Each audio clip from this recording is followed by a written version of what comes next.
नमस्कार, मैं हूं ज़ेबा और आप देख रहे हैं प्राइम टीवी। और वक्त हो गया है चर्चा का, जिसमें अब बात करेंगे उपचुनाव की। जी हां, यूपी में सिर्फ 9 सीटों पर उपचुनाव है, लेकिन लोकसभा के नतीजों ने इस उपचुनाव को बेहद ही दिलचस्प बना दिया है। दोनों ओर से पूरा जोर लगाया जा रहा है, हर तरफ के दांव आजमाए जा रहे हैं। उत्तर प्रदेश में अब दोनों तरफ पीडीए की लड़ाई है। एक तरफ पिछड़ा, दलित और अल्पसंख्यक है, तो दूसरी तरफ पिछड़ा, दलित और अगड़े। तो क्या यूपी का उपचुनाव 2027 के विधानसभा चुनाव की तैयारी है? क्योंकि सीटें भले ही 9 हो, लेकिन इन्हीं 9 सीटों में से बहुत कुछ तय होगा। जाति जनगणना, संविधान और आरक्षण के मुद्दे के दम पर जो फायदा लोकसभा चुनाव में इंडिया गठबंधन को मिला, उसका सामना अब कटेंगे तो बटेंगे इस नारे के साथ में आका जा रहा है। जी, आपको बता दें, यूपी उपचुनाव का जो वक्त चल रहा है, जिस तरह से सभी पार्टी तैयारियों में जुट चुकी है और नामांकन का दौर भी अब पूरा हो चुका है और अब चुनाव में बस कुछ ही दिन का समय बाकी है। आपको बता दें, भारतीय जनता पार्टी ने यूपी उपचुनाव के लिए 7 प्रत्याशियों की जो सूची जारी की थी, उसके साथ ही ये नारा लगाया था कि कटोगे तो बटोगे।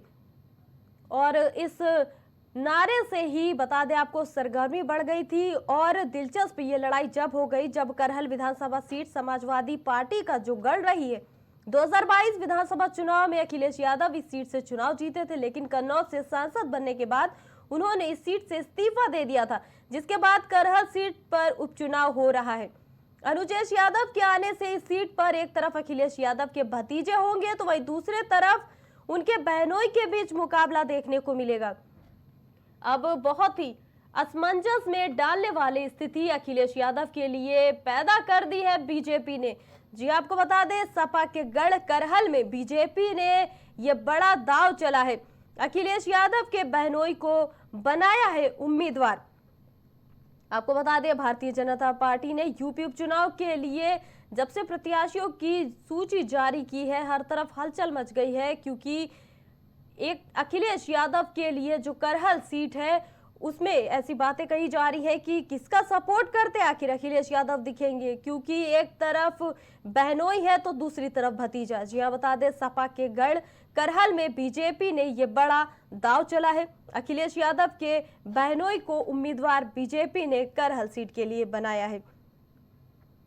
और आपको बता दें कि 9 सीटों करहल, सीसामऊ, कुंदरकी, गाजियाबाद, फूलपुर, मंझवा, कटहरी, खैर और मीरापुर पर उपचुनाव होना है। नामांकन की जो तारीखें हैं वो भी अब निकल चुकी हैं। नामांकन का दौर खत्म हुआ, लेकिन अब देखना ये होगा कि आगामी उपचुनाव कितना दिलचस्प होता जा रहा है। क्योंकि जिस तरह से ये मुकाबला बहुत ही खास माना जा रहा है, खासकर अखिलेश यादव के लिए एक चैलेंजिंग मोड रहेगा। आपको बता दें, यूपी में सिर्फ 9 सीटों पर उपचुनाव होना है, लेकिन लोकसभा के नतीजों ने इस उपचुनाव को बहुत ही दिलचस्प बना दिया है। आपको बता दें, करहल विधानसभा सीट पार्टी का गढ़ मानी जाती है।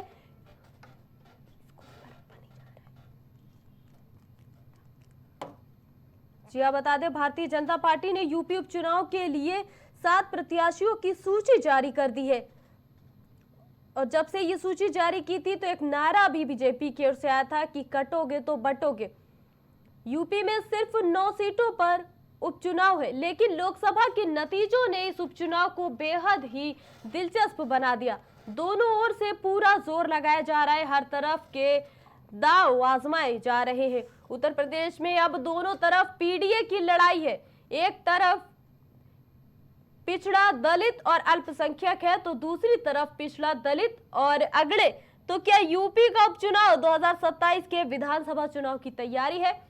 क्योंकि सीटें भले ही 9 हो, लेकिन इन्हीं 9 सीटों में बहुत कुछ तय होगा। जाति जनगणना, संविधान और आरक्षण के मुद्दे के दम पर जो फायदा लोकसभा चुनाव में इंडिया गठबंधन को मिला, उसका सामना अब कटेंगे तो बटेंगे की ओर से लगाया जा रहा है। जी हाँ, बता दें, सभी दलों ने नामांकन दाखिल कर दिया है और अब आरएसएस सीएम योगी आदित्यनाथ के बटेंगे तो कटेंगे नारे का समर्थन करते हुए दिखे हैं। जी हां, आरएसएस के लोग बटेंगे तो कटेंगे समर्थन कर रहे हैं। आरएसएस के दत्तात्रेय होसबाले ने मुख्यमंत्री योगी आदित्यनाथ के बटेंगे तो कटेंगे वाले बयान का समर्थन किया। ये हिंदू एकता और लोक कल्याण के लिए बहुत ही आवश्यक माना जा रहा है। और जी हाँ, बता दें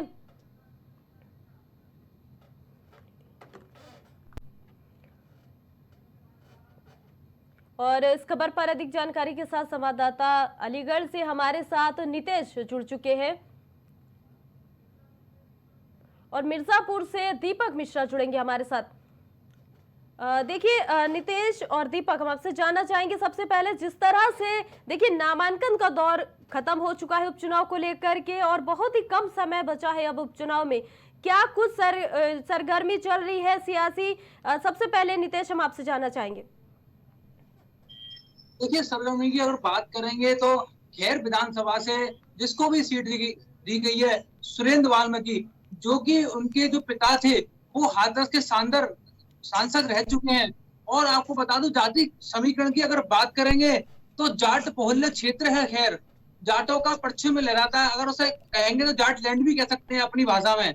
तो मैं आपको बता दूं 2017 में बीजेपी का विधायक रहे हैं और 2024 में भी अनूप वाल्मीकि, जो कि राजस्व मंत्री रहे हैं, वो विधायक थे जो आज सांसद हो गए हैं।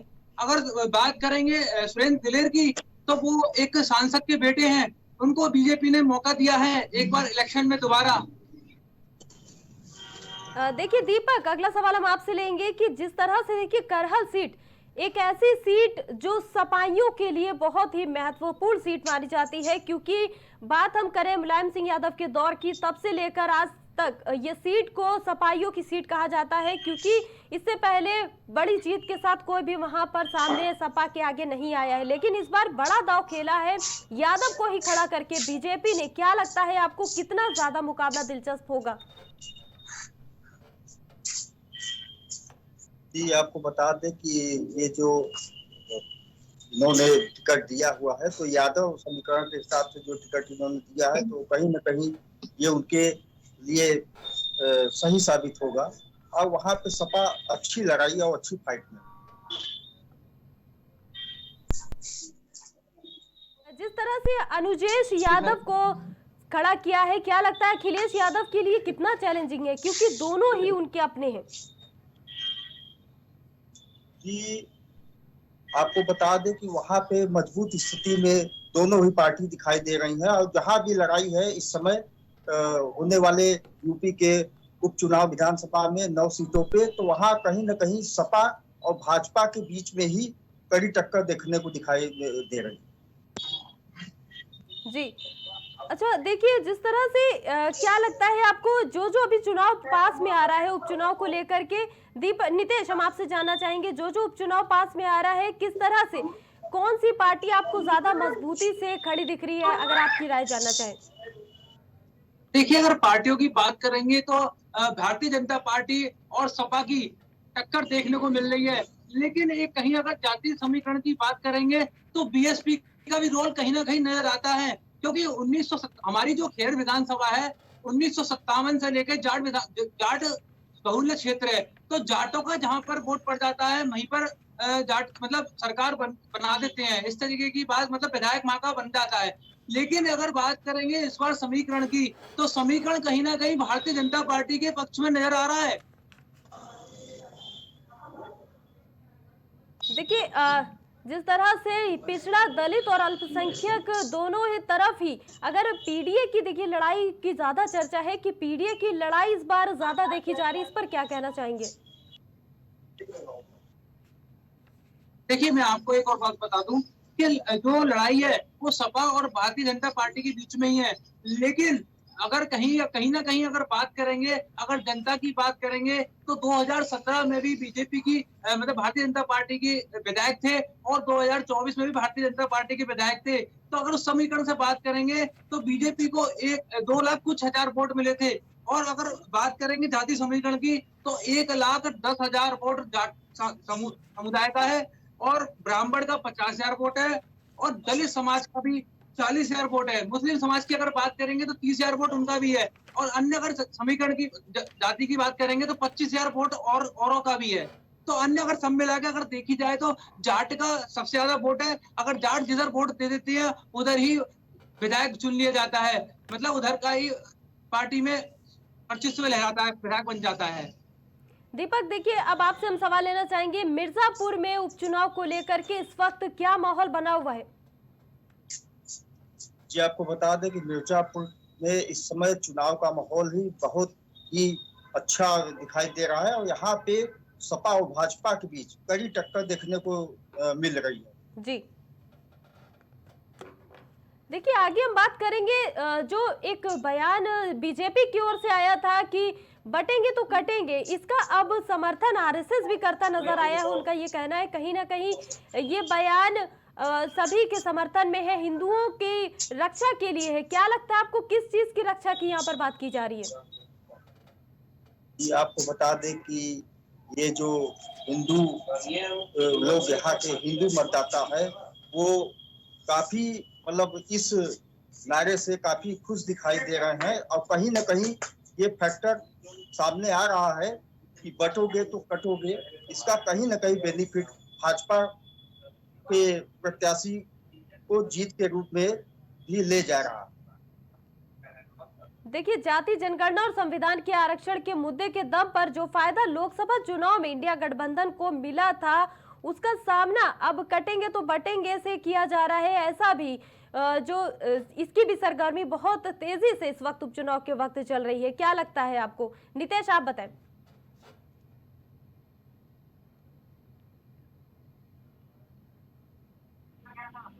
कहा था कटोगे तो बटोगे, तो अगर बात करी जाए इस बयान की तो इसमें सभी जातियों को जोड़ने की बात कही जा रही है, क्योंकि जिस तरीके की राजनीति हो रही है उसमें अगर ये राजनीति देखी जाए तो हिंदुओं को एक करने वाली राजनीति, इस तरीके का बयान सामने आया था। अगर उस बयान को आगे ले जाएंगे तो अगर देखी जाए तो हिंदुओं के दिल में एक कटोगे बटोगे का ये नारा कहीं ना कहीं बैठ गया है, और इस चीज को लेकर अगर देखी जाए तो भारतीय जनता पार्टी को इस चीज का फायदा मिलेगा।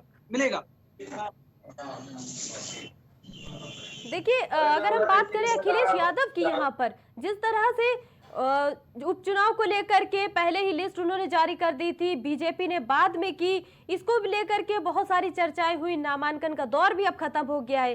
अब सपा की आगे क्या कुछ रणनीति है, किस तरह से उपचुनाव का जो जीत है वो अपने नाम करेंगे, क्या कुछ रणनीति सामने आ रही है? दीपक, आप बताएं। जी आपको बता दें कि अभी तो यहाँ पे ब्राह्मण मतदाता ज्यादा हैं, उसके बाद यहाँ बिंद बिरादरी का वोट ज्यादा है, उसके बाद मौर्य हैं, तो यादव भी हैं। करीब करीब यहाँ पे सभी मतदाता, अब ये किसको वोट करते हैं ये तो आने वाला समय ही बताएगा। लेकिन फिलहाल आपको बता दें कि यहाँ पे मिर्जापुर में मझवा विधानसभा क्षेत्र से भाजपा और सपा के बीच में कांटे की टक्कर देखने को मिलेगी। अच्छा, मिर्जापुर के से अभी आप जिस तरह से आपने बताया कि अगर हम तैयारी की बात करें, वोट बैंक की बात करें, जनता का क्या मूड दिखाई दे रहा है आपको वहां पर? जनता का अपना ही एक अलग बयान आ रहा है सामने, जहां पे बात करने पे स्थानीय वहां के मझवा विधानसभा में रहने वाले लोगों का कहना है कि हम भाजपा को भी देंगे, वहीं और लोगों का, अन्य लोगों का कहना है कि हम सपा के साथ हैं। तो अभी ये जल्दबाजी होगी कहना कि वोटर किसके साथ जाएंगे, ये तो आने वाला वक्त बताएगा। लेकिन फिलहाल हम आपको बता दें कि यहाँ पे भाजपा और सपा के बीच में कांटे की टक्कर देखने को मिलेगी। जी नितेश, यही क्वेश्चन हम आपसे भी करना चाहेंगे कि अलीगढ़ में क्या माहौल है उपचुनाव को लेकर के, जनता का क्या मूड दिखाई दे रहा है? बात करेंगे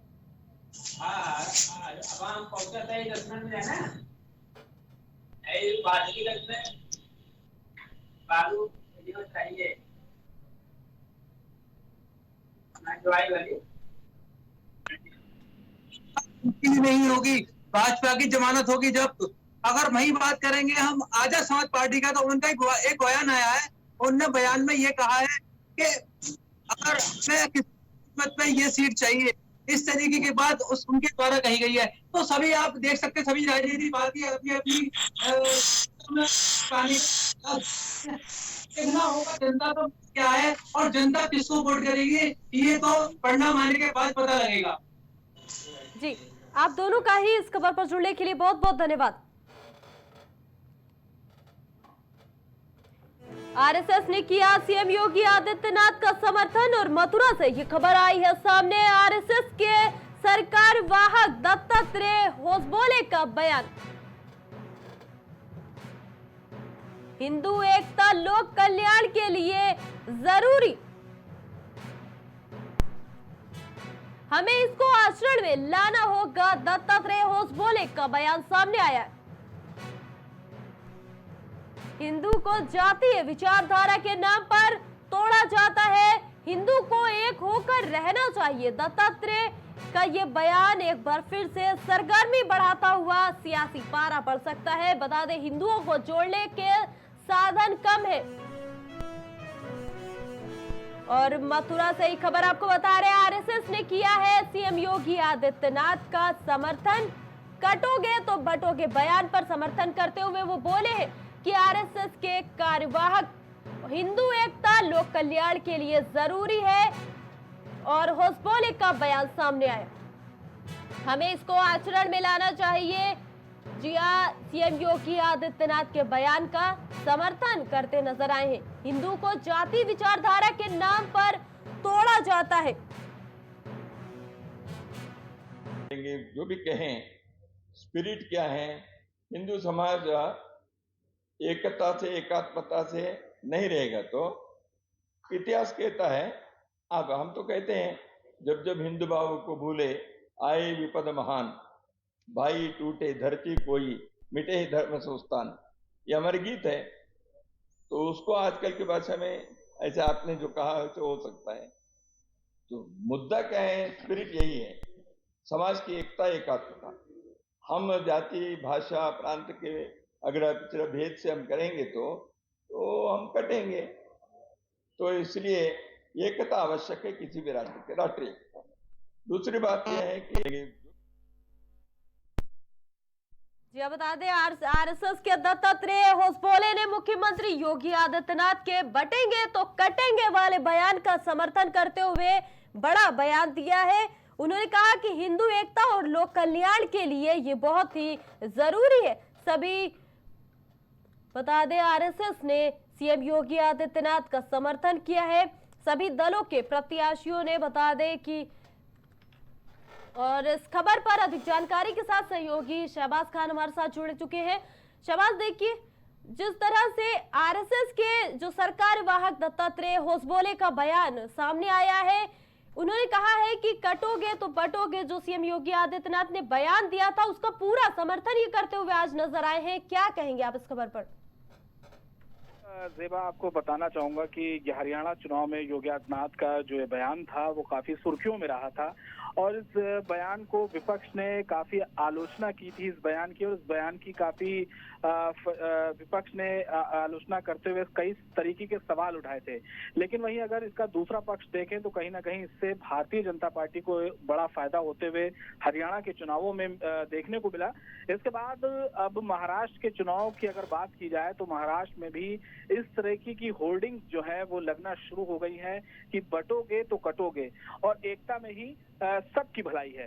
तो ये जो नारा है महाराष्ट्र चुनाव में बुलंद किया जा रहा है हरियाणा चुनाव के बाद। और उसके बाद अब देखा जाए कि आरएसएस ने जिस तरीके से समर्थन, क्योंकि मथुरा में जो कार्यशाला चल रही है आरएसएस की, लगभग 10 दिन की कार्यशाला है। वहां पर योगी आदित्यनाथ भी पहले दिन शामिल हुए थे, आरएसएस प्रमुख भी वहां पहुंचे थे। और आज जो सरकारवाह हैं दत्तात्रेय होसबोले, उन्होंने आज खुले तौर पर कहीं ना कहीं एक मंच से एकता की जो बात कही है और योगी के बयान का जो समर्थन किया है, तो कहीं ना कहीं आने वाले चुनाव पर खास असर डालने वाला है। जी देखिए, ये बयान आपको नहीं लगता कि जो हिंदू एकता के लिए बोला गया है, इस बयान को और बढ़ावा देते हुए जिस तरह से आरएसएस ने आज ये बयान दिया है कि ये बिल्कुल सही है, क्या लगता है आपको कौन हिंदू एकता को तोड़ना चाहता है जो इस तरह के बयान को बढ़ावा दिया जा रहा है लगातार? देखिए, भारतीय जनता पार्टी अपने विचारधारा के अनुसार ही काम करती हुई नजर आ रही है। जिस लोकसभा चुनाव के जब लोकसभा चुनाव हो रहा था जेबा, उस वक्त अपनी लाइन से भटक कर बीजेपी जो है वो दूसरी पिच पर कहीं ना कहीं बैटिंग करती हुई देखी गई थी, जिसका खामियाजा भी उसको हालांकि भुगतना पड़ा। लेकिन अब लोकसभा का जो चुनाव है बीत जाने के बाद वो कोर वोटर्स जो उसके जो हिंदुत्व वाला एक तबका रहा है, जो उसके साथ हमेशा से जुड़ा है, बीजेपी उसी को ही टारगेट करने की एक बार फिर से कोशिश कर रही है। और बीजेपी को पता है कि जो वोटर्स सबका साथ और सबके विकास वाली जो बात है उसको किनारे रखते हुए बीजेपी ने कहीं ना कहीं 80-20 वाली जो लड़ाई जो बीजेपी खुले मन से कहते हुए देखी जाती है, तो कहीं ना कहीं एक ये भी चीजें सामने आ रही हैं जेबा कि उस बयान का जो मुनाफा मिला है भारतीय जनता पार्टी को हरियाणा के चुनाव में, कहीं ना कहीं उसको महाराष्ट्र के चुनाव के लीजिए, झारखंड के चुनाव के लीजिए, या फिर यूपी के जो 9 सीटों पर उपचुनाव होने वाले हैं, इन सारे चुनावों में बीजेपी कहीं ना कहीं इस बयान को भुनाने की पूरी कोशिश करेगी और हिंदू एकजुटता के दम पर कहीं ना कहीं वोटर्स को एक दिशा देने की कोशिश करेगी। जी अच्छा शहबाज जी, एक आखिरी क्वेश्चन हम आपसे ये जानना चाहेंगे कि देखिए आरएसएस ने आज बड़ा समर्थन करते हुए सीएम योगी आदित्यनाथ का ये कहा है कि सभी को एकता से चलना चाहिए, नहीं तो बटेंगे और कटेंगे वाली बात कहीं ना कहीं सच हो जाएगी। क्या लगता है आपको जो आगामी उपचुनाव है उस पर क्या कुछ इसका असर पड़ सकता है? जी बिल्कुल, क्योंकि देखिए बयानों का जो राजनीतिक बयानों का है तो उनका कहीं ना कहीं असर जरूर पड़ता है, और खास तौर से जब वो बयान कोई स्टार प्रचारक के रूप में अगर कोई देता है तो उसका बयान काफी मायने रखता है। अब बात करी जाए योगी आदित्यनाथ की, तो एक बड़ी फैन फॉलोइंग है उनकी और बड़े फॉलोअर्स हैं जो उनको फॉलो करते हैं और उनके बयानों का जो है जिन पर असर पड़ता है। यही कारण है कि अभी महाराष्ट्र की जब स्टार प्रचारक की लिस्ट आई तो उसमें योगी आदित्यनाथ का भी नाम है, या फिर हरियाणा में भी जैसे पहली सूची आई थी उसमें भी योगी आदित्यनाथ का नाम सामने आया था। अब उस बयान के जरिए एक बार फिर से सियासत को जो धार देने की कोशिश में भारतीय जनता पार्टी जुटी है, कहीं ना कहीं इसका एक समर्थन करते हुए आरएसएस भी नजर आ रहा है। जी बहुत बहुत धन्यवाद शहबाज आपका इस खबर पर जुड़ने के लिए। जी आप बता दें, आरएसएस ने जिस तरह से समर्थन किया है सीएम योगी आदित्यनाथ का, और इस तरह से एक बार फिर से सरगर्मी बढ़ सकती है राजनीति में, क्योंकि सीएम योगी आदित्यनाथ ने जब से ये बयान दिया है जगह जगह पर होर्डिंग्स लगना भी चालू अब हो गई है कि कटोगे तो बटोगे। आरएसएस के दत्तात्रेय होसबोले ने मुख्यमंत्री योगी आदित्यनाथ के बटेंगे तो कटेंगे वाले बयान का समर्थन किया है। उन्होंने साथ ही कहा है कि ये हिंदू एकता और लोक कल्याण के लिए बहुत ही जरूरी है, हम इसका समर्थन करते हैं। जी आप बता दें, सभी दलों के प्रत्याशियों ने जहां एक और नामांकन अब दाखिल कर दिया है और उपचुनाव में बस कुछ ही दिनों का समय बाकी है, नतीजे सभी के सामने होंगे। वहीं आरएसएस का ये बयान अब आना, बता दें बीजेपी नेता और यूपी के सीएम योगी आदित्यनाथ के हिंदू बटेंगे तो कटेंगे वाले बयान का आरएसएस के सरकारवाहक दत्तात्रेय होसबोले ने समर्थन किया है। जी आपको बता दें, उपचुनाव में अब कुछ ही दिन बाकी है और परिणाम जो आने वाले हैं उसको देखना होगा, क्योंकि जिस तरह से नामांकन का जो दौर था वो खत्म हो गया है। प्रत्याशियों ने अपने अपने नामों का नामांकन पत्र दाखिल कर दिया है। अब तैयारियों में पूरा जोर लगा रही है सभी पार्टी, चाहे वो हम बात करें भारतीय जनता पार्टी की, चाहे समाजवादी पार्टी के जो भी प्रत्याशी खड़े हुए हैं उपचुनाव में, और एक बेहतरीन जंग देखने को मिल रही है इस बार। जिस तरह से बता दें आपको कि करहल सीट की अगर हम बात करें, भारतीय जनता पार्टी ने यूपी उपचुनाव के लिए जब से सूची जारी की है तब से ही अलग अलग जो नाम उस सूची में थे वो बड़े ही दिलचस्प इस बार माने जा रहे हैं। करहल विधानसभा सीट पर यादव वोटर भूमिका में है, ऐसे में बीजेपी ने भी सपा के वोट बैंक में सेंध लगाने के लिए यादव प्रत्याशी पर ही दांव चला है। आपको बता दें, अनुजेश यादव को टिकट दिया गया है। बड़ी बात यह है कि अनुजेश सपा सांसद और अखिलेश यादव के चचेरे भाई धर्मेंद्र यादव के बहनोई हैं। वहीं अखिलेश यादव ने इस सीट से भतीजे तेज प्रताप यादव को टिकट दिया है। करहल विधानसभा सीट समाजवादी पार्टी की गढ़ रही है। 2022 विधानसभा चुनाव में अखिलेश यादव इस सीट से चुनाव जीते थे, लेकिन कन्नौज से सांसद बनने के बाद उन्होंने इस सीट से इस्तीफा दे दिया, जिसके बाद करहल सीट पर उपचुनाव हो रहा है। अनुजेश यादव के आने से इस सीट पर एक तरफ अखिलेश यादव के भतीजे होंगे, तो वहीं दूसरी तरफ उनके बहनोई के बीच मुकाबला देखने को मिलेगा।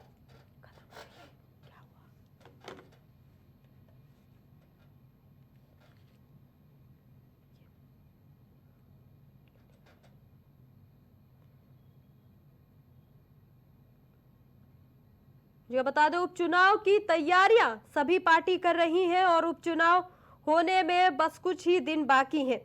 और जिस तरह से नामांकन का दौर खत्म हो चुका है,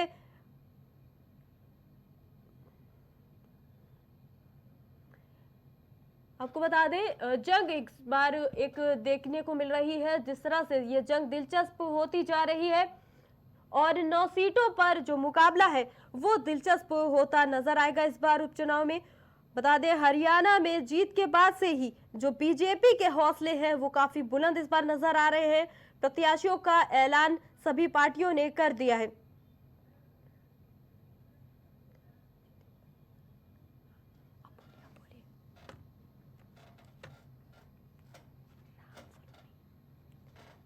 और इस खबर पर अधिक जानकारी के साथ राम सोलोनी बीजेपी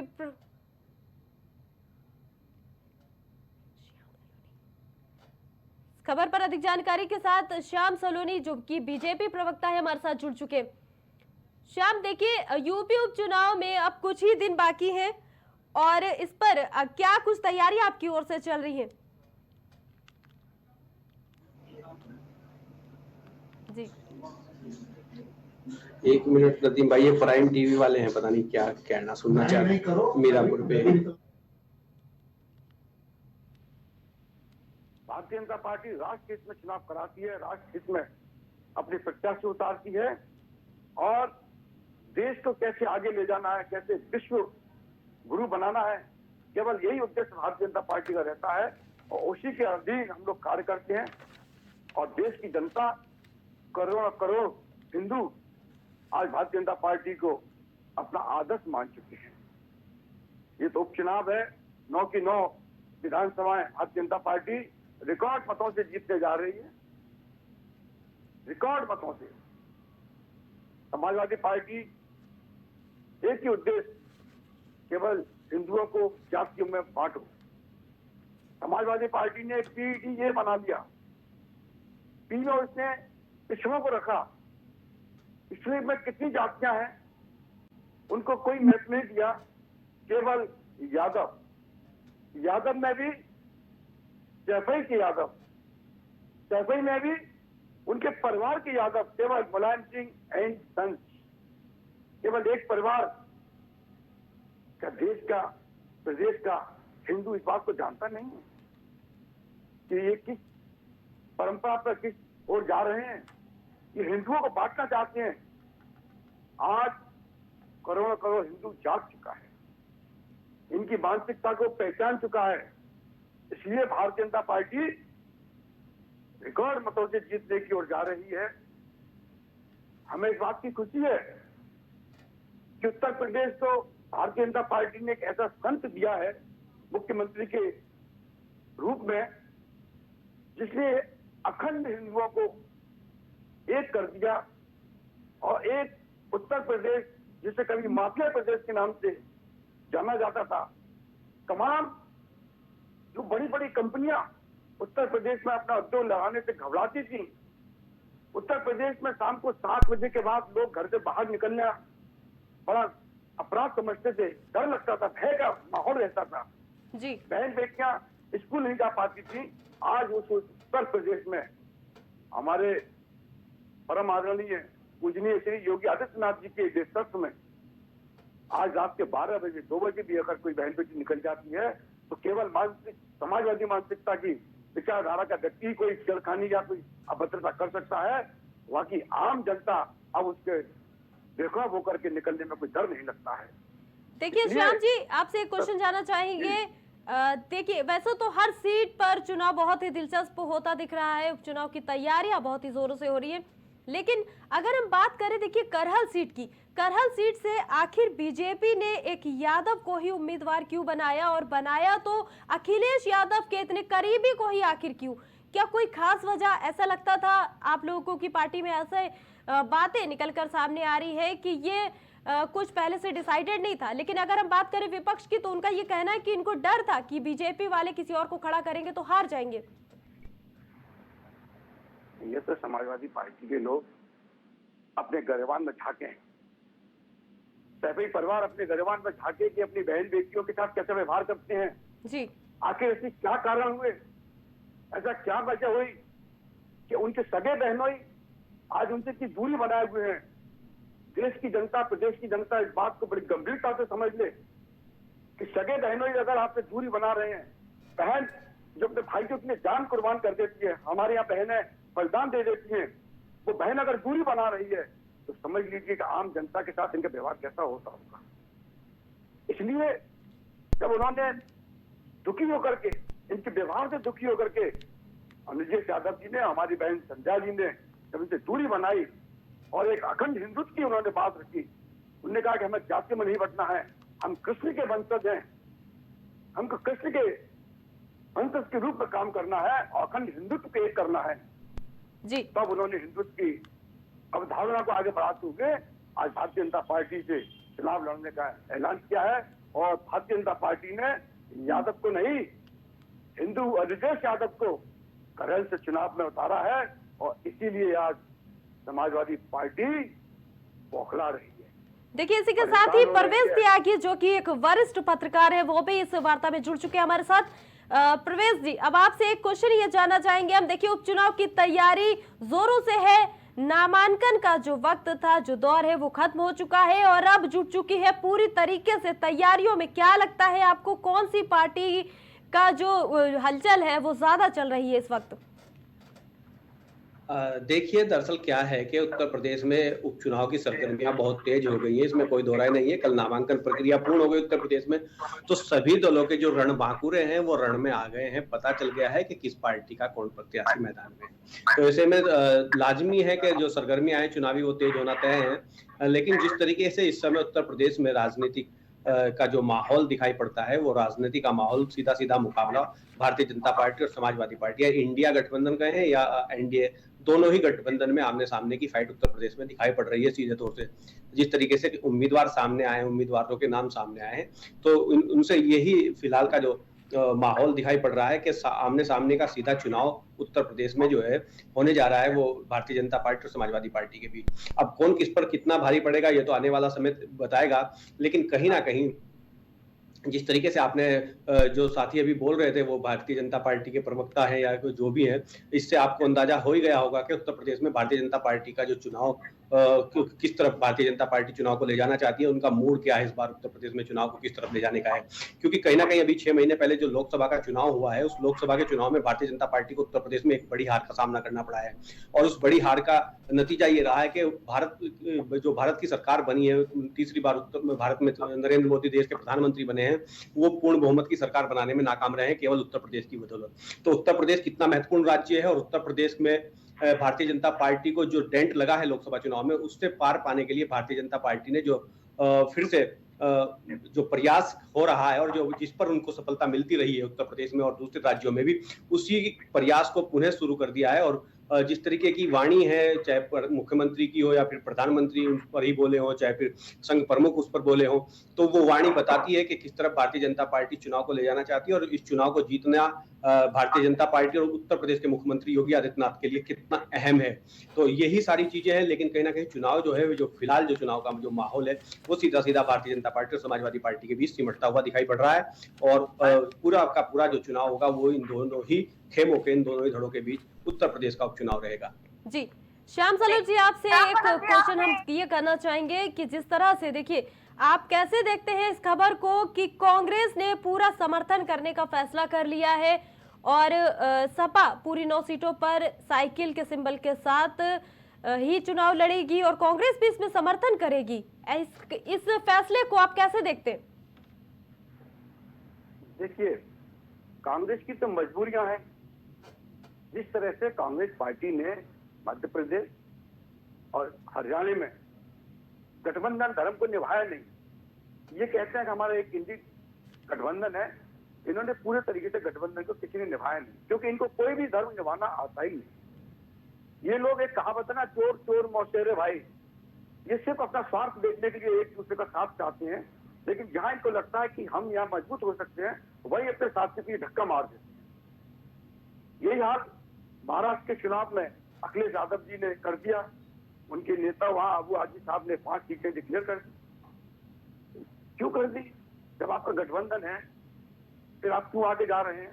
यही उत्तर प्रदेश में वो बोले कि हम 5 सीट लड़ेंगे। उनके अध्यक्ष प्रदेश के अजय राय जी कांग्रेस के, वो बार बार अभी पिछले 2 दिन तक कह रहे थे हम 5 सीट पर लड़ेंगे। अखिलेश यादव जी ने 7 सीट डिक्लेयर कर दी, कहा 2 सीट आपके लिए रह गई हैं। अब कांग्रेस के पास 2 सीट के लिए भी प्रत्याशी नहीं, उनके पास कार्यकर्ता नहीं है। अब वो क्या करें? देखिए परवेज कुछ कहना चाह रहे हैं इसी क्वेश्चन पर, आपसे भी जरूर जानना चाहेंगे जी। केवल अपनी इज्जत बचाने के लिए अब वो समर्पण के रूप में आ चुकी है कांग्रेस का कोई जनाधार नहीं। जी बिल्कुल जी परवेज, आपको हम मौका देते हैं। इस जो क्वेश्चन मैंने किया कि देखिए 9 सीटों पर सपा का पूरा समर्थन करने को तैयार है कांग्रेस, कैसे देखते हैं इस फैसले को आप? की बात है, इंडिया गठबंधन है जो समाजवादी पार्टी और कांग्रेस के बीच उत्तर प्रदेश में है, तो कहीं ना कहीं देखिए कि उत्तर प्रदेश में जो राष्ट्रीय महासचिव है कांग्रेस के और उत्तर प्रदेश की प्रभारी रही है प्रियंका गांधी, भारत कांग्रेस की एक बड़ी नेता है प्रियंका गांधी, देश की एक बड़ी नेता है प्रियंका गांधी, वो चुनाव लड़ रही है, वायनाड से उपचुनाव लड़ रही है लोकसभा का। तो कहीं ना कहीं जो उनके समर्थक हैं जो या उनके चहेते नेता हैं वो कहीं ना कहीं उनके चुनाव में शामिल होंगे। तो कांग्रेस ने जो बड़ी सोची समझी साजिश के तहत, रणनीति के तहत कह दिए, साजिश शब्द का इस्तेमाल ना करके रणनीति कहिए, कि सोची समझी रणनीति के तहत कांग्रेस ने अपने को उत्तर प्रदेश के उपचुनाव से दूर किया है और सीधा फ्री हैंड समाजवादी पार्टी को उत्तर प्रदेश में दिया है चुनाव लड़ने के लिए कि आप 9 की 9 सीटों पर लड़िए। तो उससे कहीं ना कहीं कांग्रेस ने आने वाले चुनाव के लिए खुद को सेफ किया है और समाजवादी पार्टी का जो हरियाणा में समाजवादी पार्टी ने बड़ा दिल दिखाया था कांग्रेस के लिए, वही दिल उत्तर प्रदेश में कांग्रेस ने समाजवादी पार्टी के लिए दिखाया। क्योंकि 2 महत्वपूर्ण राज्य हैं, एक तरफ तो प्रियंका गांधी का वायनाड का चुनाव भी है, फिर 2 महत्वपूर्ण राज्य महाराष्ट्र हैं और झारखंड है, तो उन दोनों ही राज्यों में चुनाव है।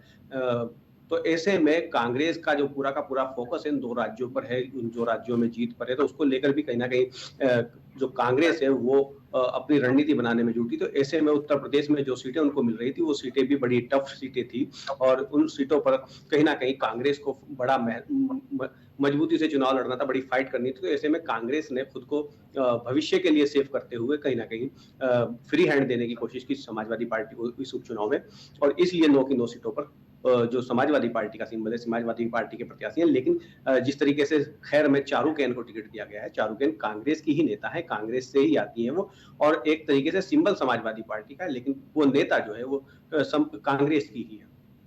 इसी तरीके से गाजियाबाद की जो सीट थी जो कांग्रेस के कोटे में मानी जा रही थी, उस पर भी एससी वर्ग के प्रत्याशी को चुनाव लड़ाया गया है। तो ऐसे में कहीं ना कहीं एक समाजवादी पार्टी और कांग्रेस के गठबंधन को अगर उत्तर प्रदेश के सिनेरियो में देखते हैं तो उत्तर प्रदेश में कांग्रेस और समाजवादी पार्टी के गठबंधन को अभी तक तो कोई ऐसा बड़ा दिखाई नहीं दे रहा। कि आपने देखा है कि फूलपुर में जिस महानगर अध्यक्ष गंगा पार इलाहाबाद के जिसने नामांकन दाखिल किया था कल, सुरेश यादव, उसको पार्टी ने कल ही अपनी उसको पद से हटा दिया है। तो ये कहीं ना कहीं कार्रवाई करते हुए पार्टी ने ये संदेश देने की कोशिश की है कि समाजवादी पार्टी और उनका गठबंधन जो है, कांग्रेस का गठबंधन जो है वो मजबूत है उत्तर प्रदेश में और वो मजबूती के साथ ताल ठोकेंगे। अगर कोई भी पार्टी का पदाधिकारी, कोई भी कार्यकर्ता कहीं पार्टी के खिलाफ या पार्टी लाइन से अलग जाकर कार्य करता हुआ दिखाई देता है या गठबंधन के खिलाफ कार्य करता हुआ दिखाई देता है तो उसके खिलाफ इसी तरह की कार्रवाई होगी, सख्त कार्रवाई होगी। ये संदेश देने की कोशिश भी कहीं ना कहीं फूलपुर से के जो सुरेश यादव हैं, जो महानगर के अध्यक्ष हैं गंगा पार के, उन पर कार्रवाई करके कांग्रेस ने देने की कोशिश की है। तो ऐसे में कांग्रेस ने आने वाले समय के लिए अपने आप को सेफ करते हुए ये रणनीति बनाकर कहीं ना कहीं समाजवादी पार्टी को फ्री हैंड दिया उत्तर प्रदेश में, जैसा मैं समझ पा रहा हूँ। जी बिल्कुल। श्याम सलोनी जी, अब एक चीज हम आपसे ये पूछना चाहेंगे कि जिस तरह से देखिए विपक्ष का ये कहना है कि हरियाणा में जिस तरह से जीत हुई है वो कहीं ना कहीं ओवर कॉन्फिडेंस दिखा रही है इस बार आप लोगों में, बीजेपी ओवर कॉन्फिडेंस के साथ चल रही है और जिसका खामियाजा भुगतना पड़ेगा, ऐसी बातें सामने आ रही हैं, इस पर क्या कहना चाहेंगे? ये तो इनके बच्चों जैसी बातें हैं। हम राजस्थान में भी जीते हैं, हम मध्य प्रदेश भी जीते हैं, हम हरियाणा भी जीते हैं, और घमंड किस बात का? हम तो भारत देश के लिए, भारत राष्ट्र के लिए समर्पित हैं। हमारा एक एक कार्यकर्ता, हम सभी लोग भारत माता के लिए अपने आप को बलिदान देने के लिए तैयार रहते हैं। हमारी भारत माता का झंडा ऊंचा रहे, भारतीय जनता पार्टी का हमेशा सपना रहता है। अब आप लीजिए, प्रियंका गांधी जी की बात कर रहे हैं। प्रियंका गांधी जी का भी नामांकन हुआ, कहीं पर आपको लगा कि कांग्रेस पार्टी की कोई प्रत्याशी चुनाव लड़ रही है? झंडे टोटल मुस्लिम लीग के, शिवाजी आपने देखा होगा, मुस्लिम लीग के झंडे कांग्रेस पार्टी का झंडा नहीं दिखाई दे रहा है, और आप कह रहे हो कि कांग्रेस पार्टी वहां चुनाव लड़ रही है। आप अपना झंडा तक इस्तेमाल नहीं कर सकते। उत्तर प्रदेश में आपके साथ में कोई खड़ा नहीं है। आपके पास कार्यकर्ता जो आपका झंडा उठाते हैं, जो चंद गिने चुने उंगलियों पर कार्यकर्ता है जो झंडा उठाते हैं, तो तैयारी करते हैं। आज वो कार्यकर्ता किस मुंह से जाएगा कि वोट कर दो? आप जातियों में बांट रहे हो। आपने यादव लड़ा दिया, आपने कहा कि वहां से यादव लड़ेगा, आपने कहा यहाँ से वाल्मीकि लड़ेगा। आप क्यों नहीं कहते हो कि हिंदू लड़ेगा? आप हिंदू को बांटते हो जी। ये हिंदू, अखंड हिंदुत्व की बात हो रही है। हिंदू, हमारे योगी जी ने कहा है, हमारे दत्तात्रेय आदरणीय सरपंच चालक जी ने कहा है कि हम कटेंगे तो कटेंगे, और ये कोई हिंदुओं के लिए ही नहीं कहा है, ये सब पर लागू होता है। एक पिता के चार पुत्र अगर आपस में बढ़ जाएंगे तो उनका बहुत नुकसान हो जाएगा, और उनके पड़ोसी जो उनसे विरोध रखते हैं वो उनका नुकसान करेंगे। लेकिन वो चारों भाई जब एक रहेंगे तो वो बहुत आगे शक्तिशाली बनेंगे।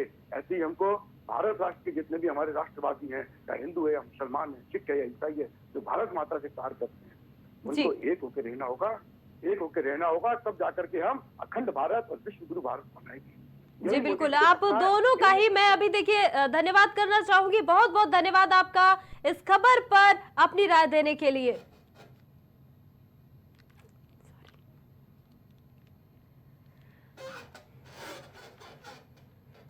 और अभी के लिए इतना ही। बाकी तमाम खबरों के लिए आप देखते रहिए प्राइम टीवी। कुछ भाव पुष्प। आप देख रहे हैं प्राइम टीवी, सच साहस सरोकार। हौसला चाहिए तो छूने का, फासले एक दो कदम होंगे। हवा में अमन की खुशबू उड़ाए वो हवा हूँ मैं, इधर बिखरी उधर बिखरी पड़ी है इश्क की टूटन। इधर बिखरी उधर बिखरी पड़ी है इश्क की टूटन। वो टूटन जोड़ने वाली दवा हूँ मैं, सुधा हूँ मैं, दवा हूँ मैं, सुधा हूँ मैं। दिल भी एक बारूद का घर है, इश्क भी एक चिंगारी है। दिल भी एक बारूद का घर है, इश्क भी एक चिंगारी है। ये वो आग है जिसको छूकर जलने में होशियारी है। छोड़िए इस बात को कि और क्या क्या करते रहे, छोड़िए इस बात को कि और क्या क्या करते रहे। पाक रिश्ता हमारा दरमियाँ करते भी हम क्या, पाक रिश्ता था हमारे दरमियाँ करते भी क्या। वो सितम करते रहे और हम दिल बड़ा करते रहे। कब सच्चे आशिकों पे भला रास्ते बंद थे, जो बेवफा थे कहने को वो अक्लमंद थे। कदम दो कदम साथ चलकर तो देखो, कभी घर से बाहर निकल कर तो देखो, कभी घर से बाहर निकल कर तो देखो।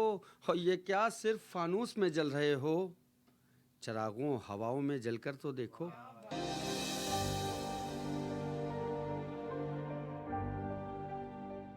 गुप्त रोगों की गंभीर समस्याओं से है परेशान?